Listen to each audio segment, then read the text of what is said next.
Hello, everybody. Welcome to episode 3 of Crafts Covens.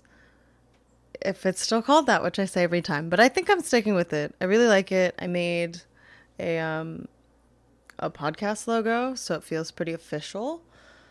I actually made it before I recorded the first episode, but it didn't really. I wasn't sure if it was gonna stick, and now that I've sat with it a little bit, and I actually redid the Blown Rose Studio logo as well, which is my little quilting, sewing, crafty Instagram page, Etsy page, YouTube page. It's kind of everything that this is, Crafts Covens is housed under.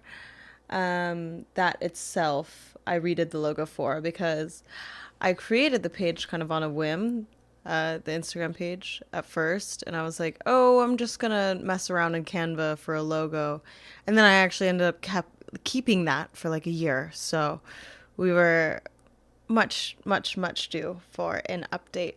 So yeah, here, if you're watching the video, I'll show my very first tester logo, which I uploaded just to see how it would look, and then I ended up keeping it, and then the new one that I have right now, which I will probably update again in the future at some point. So we love to see things grow. Maybe this logo will be like my embarrassing little Canva start logo that I made in 15 minutes on my Works professional account because I ran out of my free trial. Whoops.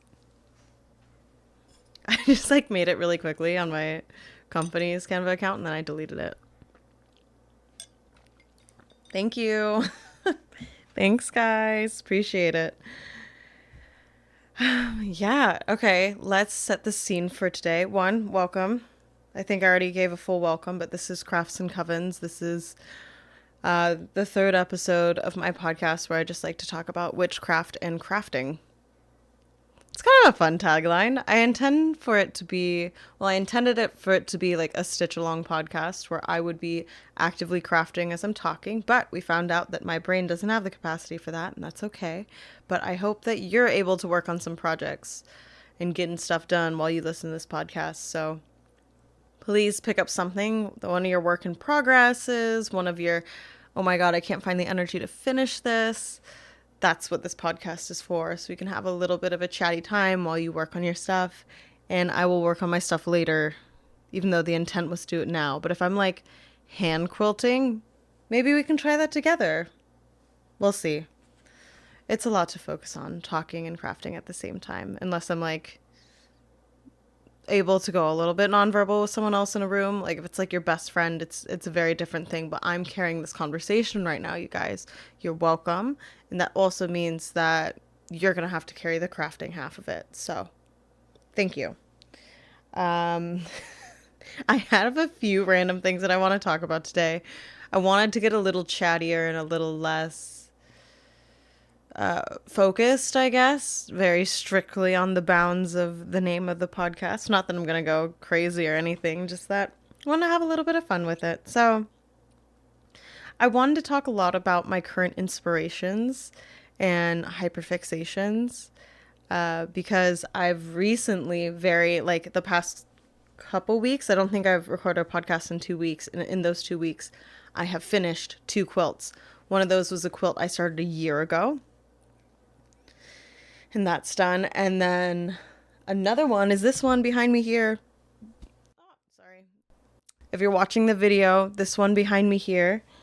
This I thrifted this fabric. It was like this front and back. I made a whole cloth quilt for the first time.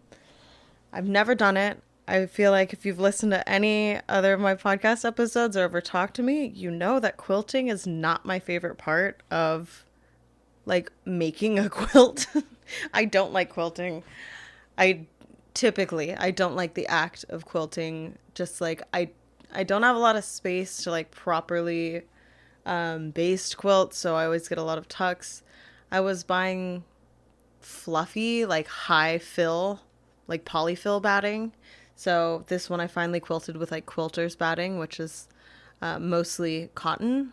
I think it's an 80 cotton, 20 polyester blend instead of like 100% really fluffy polyester. So that helped a lot. And also it was a whole cloth and small enough that I could baste it using my desk that I use for work. So again, we're working with what we got. That's always what I say here, is that I just work with what I can, and I try not to buy a bunch of stuff. But I thrifted this fabric from my local thrift store, both front and back. And they were, well, one, I just thought I was buying this piece of fabric. Then I unfolded it, and oh my God, there's a second layer of this. And they're perfectly cut together. It's like, okay, we're doing it. We're going to make my first whole cloth quilt. Just so I can like experiment with quilting a little bit more, which I don't do because usually it's like the last step and I'm almost. Do you get irritated with your projects sometimes? You're like, okay, I just want to hurry up and finish these already. And this was not that, because I started what it would typically be in like the middle, you know? I already started at the quilting process because I used this whole cloth method. And this binding, if you can see in the video, or if you want to go to my Etsy or Instagram, both will be Blown Rose Studio, or you could see the YouTube video version of this podcast if you want. Let's see if I can find some good examples. This is all scrappy binding, which I've also made an Instagram reel about making this scrappy binding in particular. This was just scraps from a bunch of projects and hand-me-down fabric and recycled everything. And there's some like sentimental flannel on here also. Like this specifically was a really nice piece of flannel that holds some memory for me. So yeah, there's a lot in here. And this scrappy binding I made a long time ago, and I was just like praying for the right project to come by that I can use it. And then I brought this fabric home for a different purpose, actually, which I'm going to talk about a little bit later. One of my huge hyperfixations, inspirations right now was like, I've recently been seeing a lot of like Weasley core, which everything's a core now, and I feel a little young saying it, but listen, I'm using the language and terms that are provided in this time period and in this context, so you know what I'm talking about, okay? It makes me feel a little stupid to say some of the like younger Gen Z stuff, but this is what we got. This is what we're working with. So like Weasley core stuff, and like kind of, you see if you're watching in the video. If you're not, let me describe it verbally for you. It's a very cute kind of, let's see, like a mustard, and that's like the plaid on it. Okay, this is a plaid quilt. I'm really bad at describing things verbally, obviously, but we're trying here. This is a rusty orange base fabric with mustard yellow, white, and black as like the plaid stripes on top. That's a whole cloth quilt on side one. The back side is logs. I think that's descriptive enough. It's wood. It's a printed cotton flannel fabric. It's wood. And then the scrappy binding is lots of different patterns, but most of them are like plaids, or let's see, there's like, some of them are so like manini, so minuscule that you don't know what the pattern is, but the colors are generally like red, orange, gray, navy blue, brown, that kind of like autumny, color palette. And I think it goes really well and pops really nicely against like the whole cloth quilt. Then having the excitement be in the binding. I don't know. I just thought that was like a really interesting switch up, and it really inspired me. But back to Weasley core. I thrifted this top fabric intending to make like a Weasley or like a Gryffindor kind of inspired quilt top, whether that was going to be like, I've seen a few pictures on Pinterest of like Weasley core quilt. It's really just one that I see over and over. I'm going to hopefully put the picture here for the YouTube video. But it's like reds and orange and yellow plaids all stitched together. And that quilt way that's like really scrappy, where it has all like the fuzzies on the outside. On like, instead of having like a nice seam or like nested seams, they're like fluffy on the outside. Scrappy, rag quilt. That sounds right coming out of my mouth. So that was the picture that was really like kind of inspirational to me when I saw it. And then, so when I found this fabric, I was like, okay, this could be the back of a Weasley core kind of quilt. Whether I don't have like a lot of flannel or anything, but if I had a lot of like other plaid fabrics or flannel fabrics, or I was gonna look for red and gold and kind of like Gryffindor colors to do like a simple quilt top. And then I was looking through my fabrics and through my scraps, and nothing was hidden. And I was like, will I actually, because we just finished the entire Harry Potter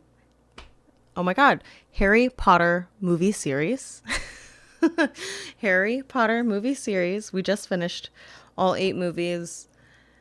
Will I actually go shop for fabric? And I'm not letting myself shop for fabric. We don't have a Joann's very close to me, so like I have to drive pretty far to go to a Joann's, and that's where I got all my gift cards and all my discounts. So like within the tax bracket, that's where we would realistically be shopping right now. I want to support more of my smaller stores, but without a sale, it's just like it's hard to pay $10+ a yard sometimes, for like nice fabric. So, and they have a really small selection sometimes too. So, although that's not a huge, it like shouldn't be an excuse not to support local. I want to. It just hasn't been a priority. But anyway, the point is, am I really gonna finish this project if I buy half of the fabric now? Am I ever gonna get to it, or is this like snuggle cotton flannel gonna sit in my stash forever? So I just decided to make a quilt with both of the snuggle cotton flannel fabrics together. And I really love it. And it turned into like what I am calling the ultimate fall quilt, ultimate autumn quilt. Because it's just so sweet.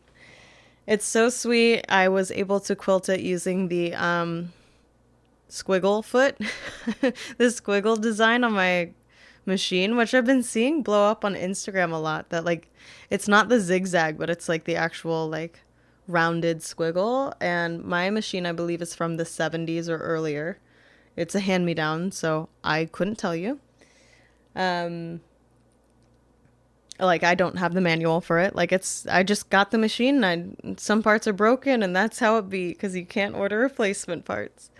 But yeah, I was surprised that my machine had that. And I've been like seeing videos of people using that quilting stitch on Instagram, so I was like really excited to try it out. So I was like, okay, I'll just use this and see if I like quilting in this way. And guess what? I actually had a really good time. I had a really good time quilting this. It turned out really beautiful. I'm really proud of how it turned out. Like there's 0 tucks, and it just lays so well, and it was really nice to quilt on like actual quilter's batting.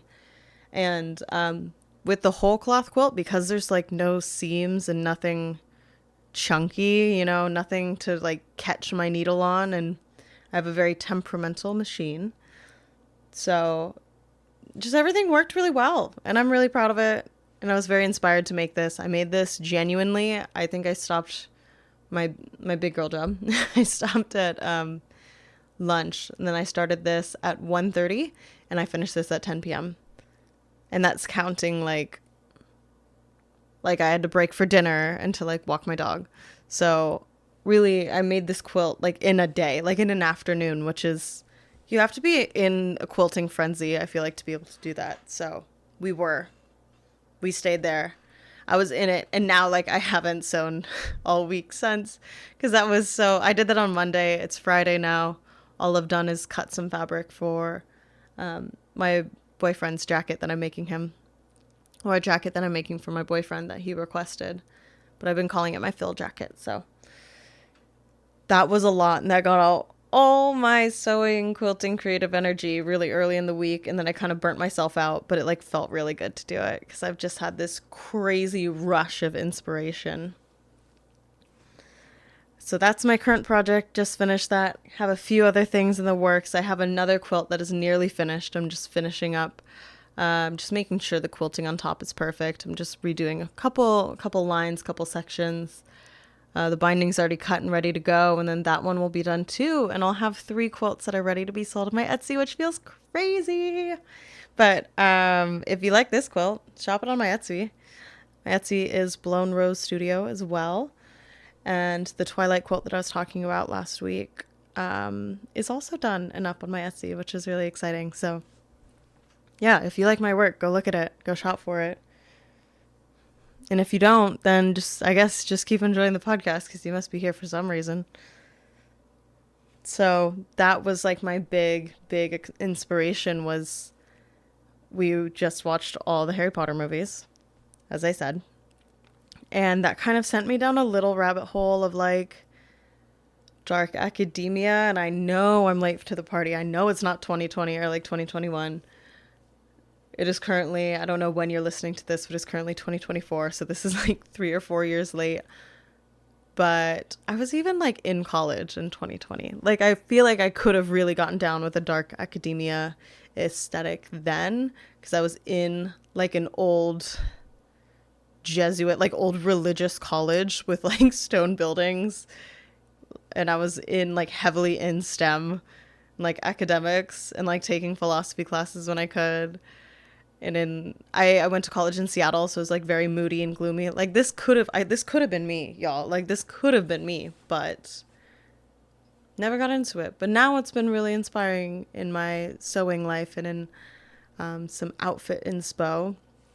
If you're watching the video, I'll put some pictures from like my Pinterest board here of like things that have been inspiring me, and also inspiring me to want to sew more clothes. Like I sewed, if you can see if you want, I have a black like American Apparel style tennis skirt on that I sewed. Well, I sewed it in a navy blue originally, and then I dyed it very recently, but I sewed this a couple months ago. Been wearing it a lot. I'm wearing it with a little sweatshirt today, and it's very cozy and slightly academic. But imagine this wasn't LA King's like sweatshirt, and this was like an Ivy League or like something more collegiate, you know? We just saw Weezer actually, and they had like a Weezer like university looking sweatshirt.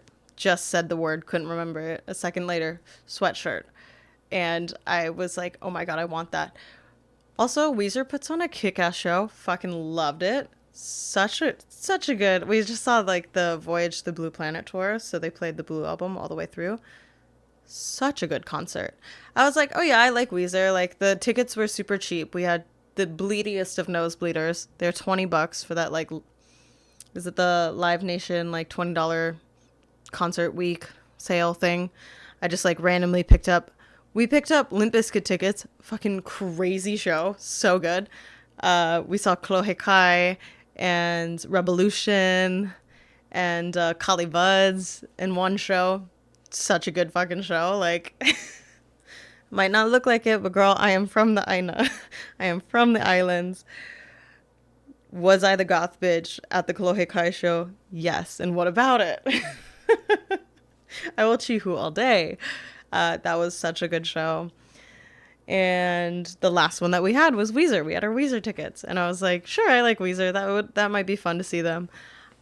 The way I was up there screaming, hooting and hollering from like 3 rows down from touching, like I could touch the ceiling in my seats. We were above some of the like mechanical stuff that they put on the ceiling, because it's also where they like play sports and stuff. So they had to have, you know, different things that have to be on the ceiling. We were above that.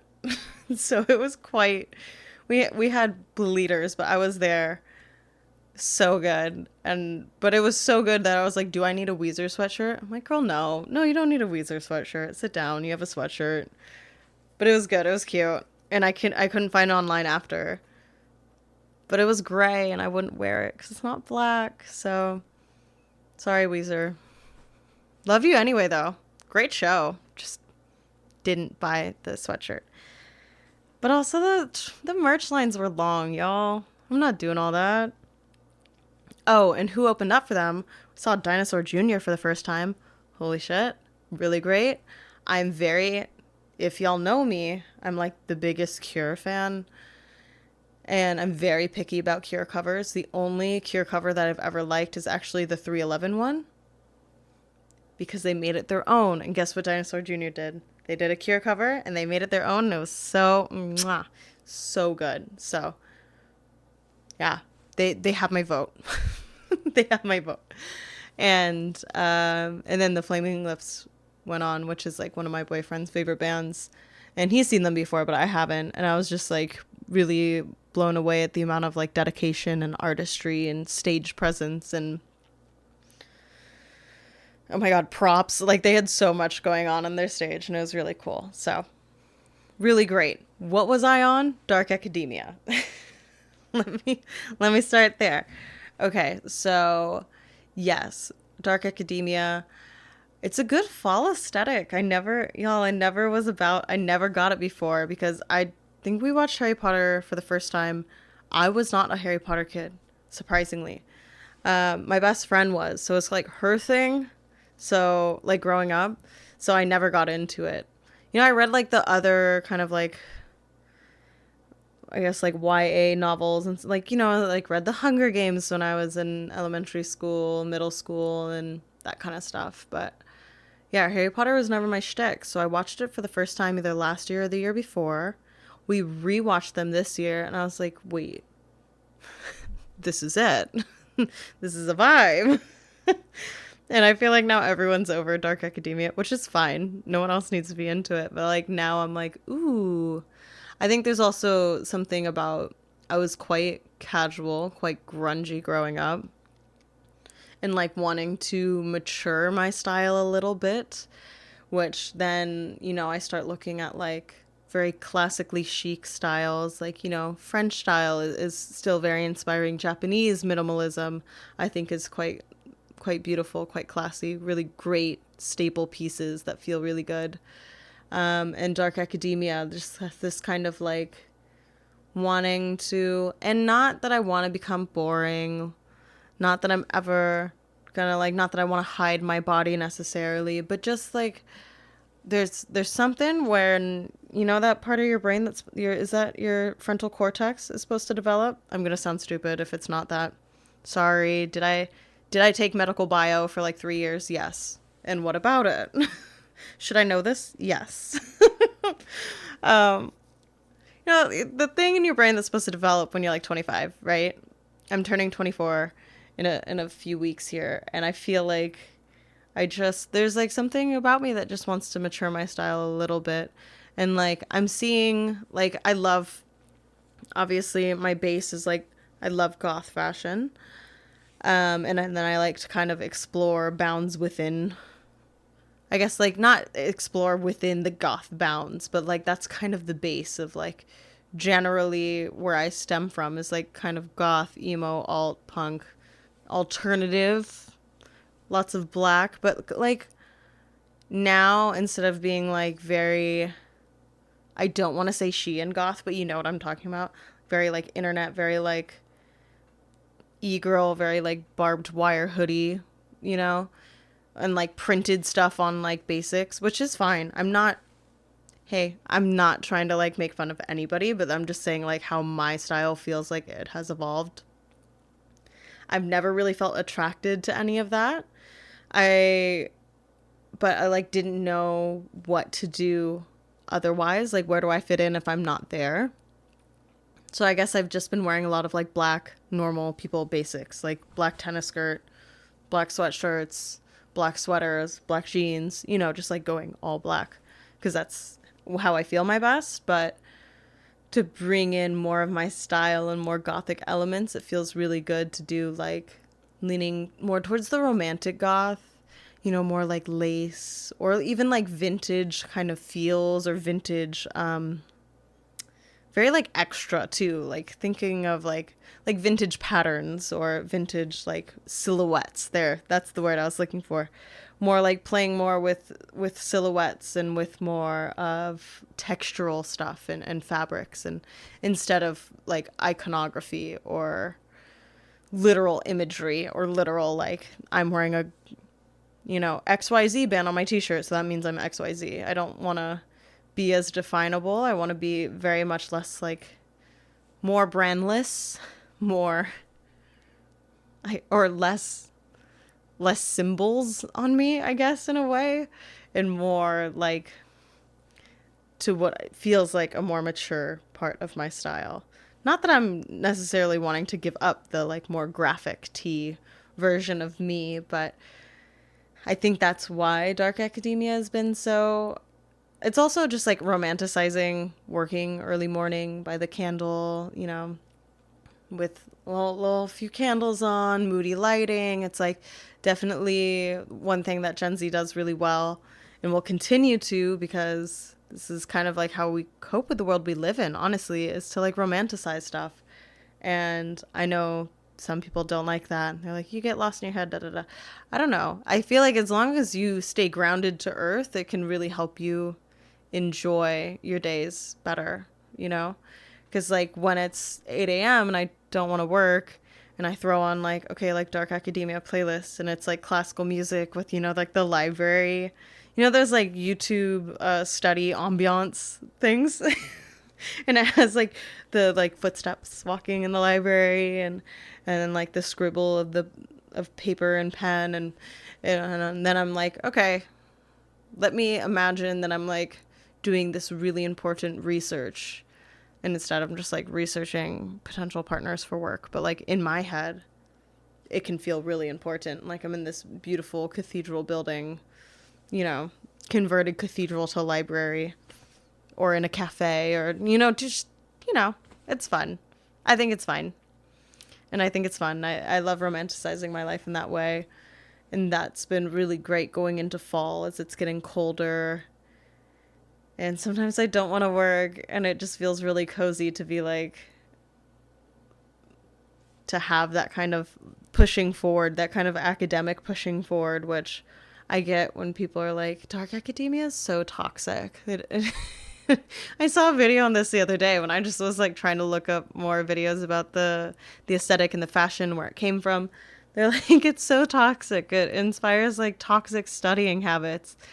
And listen, mental health while you're in college or in a grad program or in school is a really important issue. But this is why people call us soft, y'all. Like, come on, there has to be. Really, you're going to talk about the dark sides of this aesthetic? You know what should be if you're going to talk about the dark sides of like academic fashion, talk about racism, talk about exclusion, talk about how the American colleges like didn't accept women until pretty recently. Like, we can focus on that, and like classism, and like being, there's this whole focus on being elite in these elite colleges and shit within the aesthetic and stuff that I've just like found during, I guess, my little bit of deep dive into the fashion, into the books that inspired it, into everything. Like a couple months ago, I read The Secret History. That was fun. I've been reading a lot of dark academia books actually for a while, but I didn't have the right language for it. I read some, God, what were they called? Oh, they were good. I really liked them too. I read quite a few when I had this like free Kindle subscription, and I just like went through everything and read a ton of like dark academia stuff before I knew what it was called.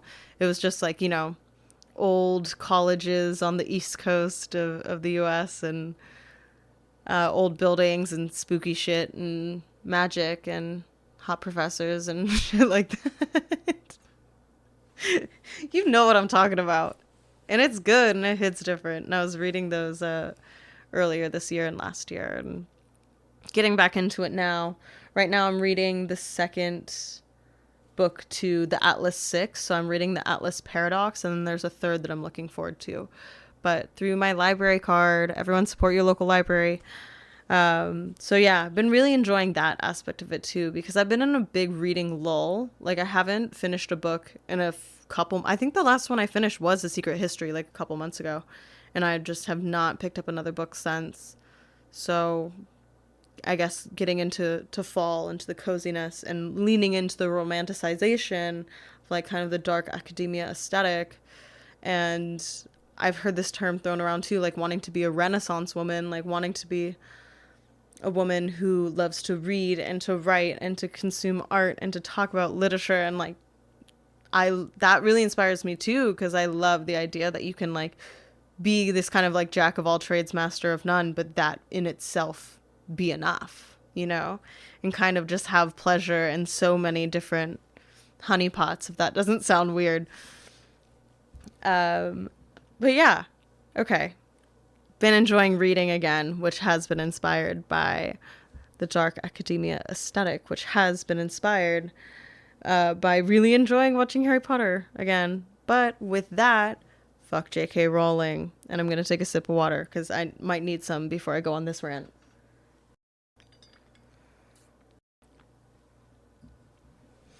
So, I heard she was a TERF, right? Heard that a few years ago. And I was like, oh, right, great. Won't support her. Noted. Won't support her. It wasn't until I watched ContraPoint's 2 videos on J.K. Rowling. I think the first one's just called J.K. Rowling, and the second one is The Witch Trials of J.K. Rowling. I didn't know she was batshit.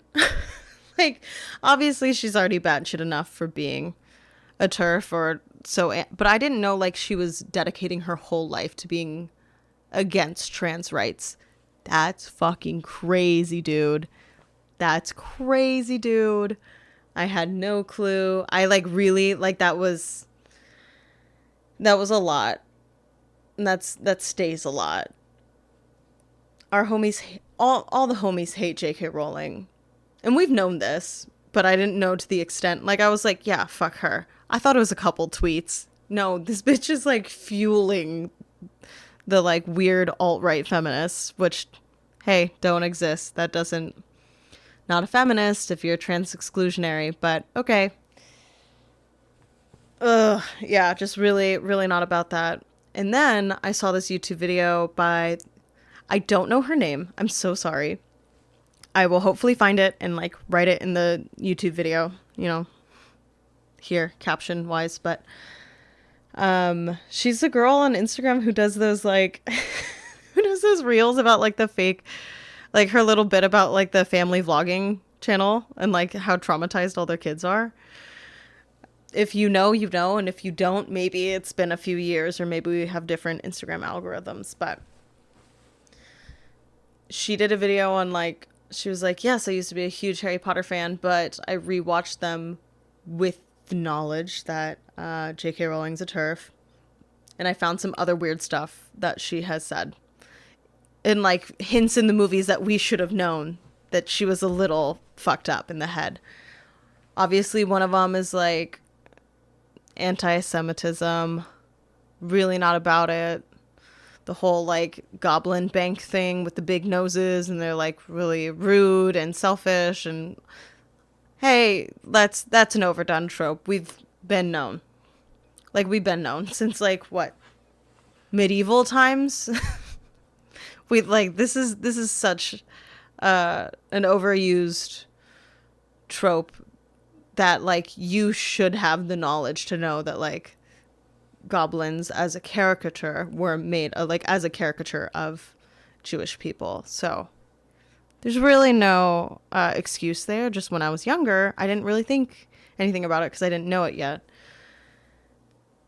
But J.K. Rowling should have known because I'm pretty sure she's a full fucking grown adult when she wrote those books. Anyway, I just couldn't pass that up. Also, there's like no women and no women of color.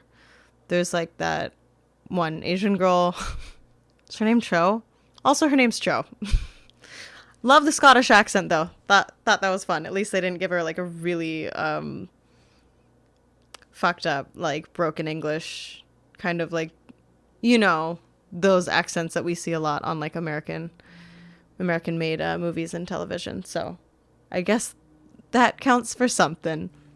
But another point that she brought up in her video was I don't think these were the words she used, but this is like the kind of broader conversation that I want to talk about, which is the demonization of femininity, which I thought was really, I like never thought of it this way. And now like, I feel like so many like little meteoroids and asteroids are hitting my face as I'm like thinking of things through.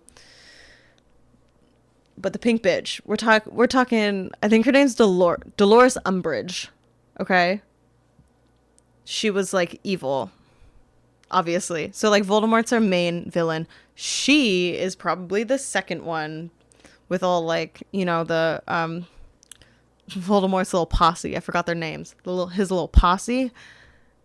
And there's Dolores Umbridge, and she's crazy. She's like, out of the people that you focus on, you got Voldemort, you got Dolores Umbridge, you got like Draco's dad. I feel like those are your main villains that you're looking at in the story, especially to these kids, like from the kids' perspective.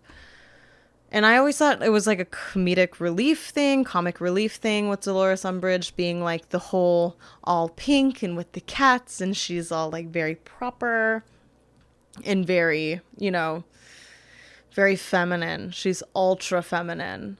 But I never really thought about it, and because I just thought that's like a funny not dichotomy, but like duality against comparison to the brutality and like the kind of masculinity that she portrays in actually like her actions to the students, like the order, the demandingness, like the really brutal punishments that she puts on the kids. I just thought that was like a funny juxtaposition, maybe that's a good word for it. But I never really thought about it in the way that Miss J.K. Rowling is actually demonizing femininity by writing that character in, where she's kind of giving herself, and this is what the person in the YouTube video is talking about, like this I'm not like other girls moment. Like look at what ultra feminine girls are like. They're oppressive, they're controlling, but like I'm different, you know? And like obviously I'm an adult, so I can see things. But these movies were originally for kids, or maybe that's going a little far. But like kids were part of the audience for these films and these books, and they were the original audience, especially of the first couple. Although they started getting real dark towards the end. I think, girl, like I'm scared. I'm a full grown ass woman. I'm scared towards the end. Like the seven. Book 7, but like movie 7 and 8, those are scary. Honestly, anything after 4 is kind of scary. Like they really took a dark turn. Something happened, okay? Something shifted in the consciousness where the movies took a really dark turn. I've never read the books. Let's put that out there. Maybe I should. I'm not like a real Harry Potter fan. I'm not claiming to be. I just enjoyed watching the movies recently, and also realized very recently that J.K. Rowling fucking sucks. So yeah, this demonization of femininity through portraying this ultra feminine character as like the worst person ever. And yes, obviously I'm an adult and I can see that now, but with the primary audience being children, at least the original intent of the audience being children, I feel like that's not a good message to be sending out. And I feel like that's something we grew up with a lot in the early 2000s and 2010s of like, and this is like part of the feminist, and there's big air quotes around that, right? Rhetoric I had growing up was that, yes, like women do deserve, or girls, because I was a girl at the time. I mean, I don't know what it was like to be a full grown adult woman at that time, but like girls are like equal to boys if they act like boys.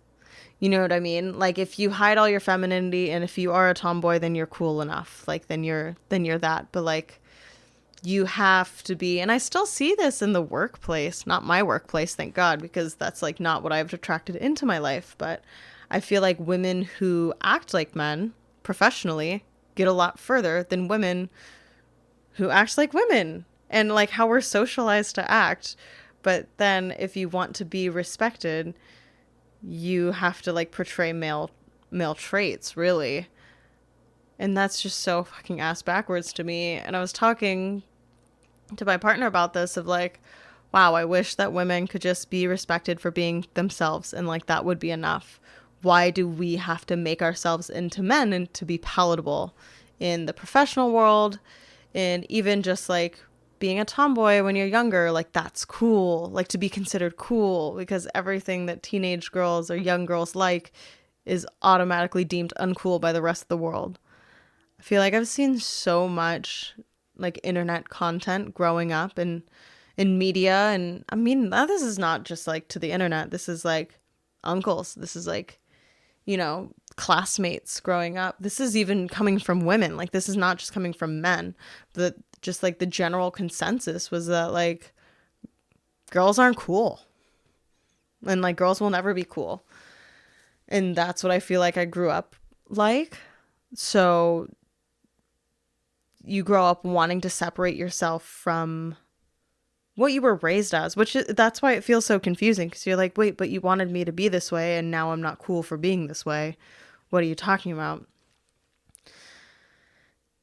And I guess that what I'm saying overall is that I've been really appreciating this kind of like renaissance of girly things, even though I don't know how far I'm participating in it necessarily, but like the bow trend is huge right now, and it's brat girl summer this, and it's bows on this, and it's cutesy this, and everything is girl, girl, girl, girl, girl dinner, girl this, you know? And I'm sure people have a lot to say about the bad side of that. Whatever. I'm not talking about that. I'm talking about how for fucking once, I feel like women are the standard of what's cool. And we're like, ew, men are cringy. And I'm not saying that it needs to be completely flipped the other way, but you know, the pendulum always goes in one direction and then towards the other, and then hopefully we'll find a nice middle and it'll stop swinging left to right, like our political system. But I'm like irritated. I don't know. I think it's cool that girls think other girls are cool. Is that enough? Is that sweet? I'm sure there's stuff wrong with it. I'm sure we could overanalyze this to a million pieces, but for fucking once, I feel like girls are cool in like the general media. I've known this. You've known this. Girls have always known this. But also now it's like being capitalized on, and everything is girl this, girl this, girl this in like your TikTok shops or whatever. And of course people are going to want to make money off of it, but they're going to want to do that anyway. But I'm here to say that I think girls are cool and we do cool shit. And fuck J.K. Rowling. That's maybe a really good note to end on, is fuck J.K. Rowling. Thank you for coming to my TED Talk. Because J.K. Rowling is not a girl's girl. She's never been a girl's girl. Obviously, since she said she was a TERF, but especially because she's like saying she's a TERF for feminist reasons, which obviously doesn't work like that. We know this. I don't have to explain this to you, I'm sure. But she's like, I'm just really concerned about women. I'm like, no, you're not. You're not a feminist. You've never been a girl's girl. And we can see that through your writing, through your past. So really, you're just looking for a scapegoat for your own issues. And you chose trans people because unfortunately, they're really vulnerable. And I wish they weren't such an easy target politically and like socially when we're going for these huge, you know, issues. But they became the scapegoat, and that's not cool. And it sucks because, well, actually, I was listening to the audiobooks of the first Harry Potter book because I've never read the book, and I obviously do a lot of sewing, so I was like, audiobooks would make sense here. So I started it, and I was thinking, wow, this is really well written. And you know that one scene with the snake in the zoo, and the snake gets out because like Harry lets him out with his powers for the first time. And in the movie, the snake goes out and says like, "Shanks." But in the books, he says, I'm going to go to Brazil. Thanks, amigo. And I was like, thanks, amigo. And then the snake like slithers away, and it like didn't roll off the tongue at all. And I totally see why they shortened it and rewrote it a little bit for the movie, because that sounded way, way better and way cooler as like being this giant scary snake saying thanks, amigo. Girl. Also, how's a snake going to Brazil? There's a lot here. I liked how they did in the movie, but I was like listening to it and I was like, fuck, it's kind of like a well-written book. Then I got across that line. I took my headphones out and I said, case closed. Case closed. Can't get me. Can't fool me. Under all that, you're a TERF. And it sucks because the movies are actually really good, but I don't want to support her. And I don't want to. And even though like things that she has created have inspired this quilt, I'm not gonna like buy the Harry Potter designed fabrics, you know, like the certified, what is that, like the, you know, like the certified character fabrics at Joann's and shit. I just don't want to give her any money, okay? but I did but her work has inspired my work. Is that okay? I'm trying to separate art and artist and I think it's possible to do that if you're not like monetarily supporting that artist. You know what I mean? Like am I strutting my like Smith shirt around? No, I'm not. That got donated to Goodwill because I was like, we really can't do this. Morrissey really be saying some crazy shit too. But he doesn't make any money because I listen to like my CD from high school in the car, you know? So I think there might be ethical consumption of media connected to bad people. And maybe I will take those words back one day, but that is where I'm at now with it. So she's not making any money off this quilt. I did stream the movies, but hopefully she doesn't really make anything off of that.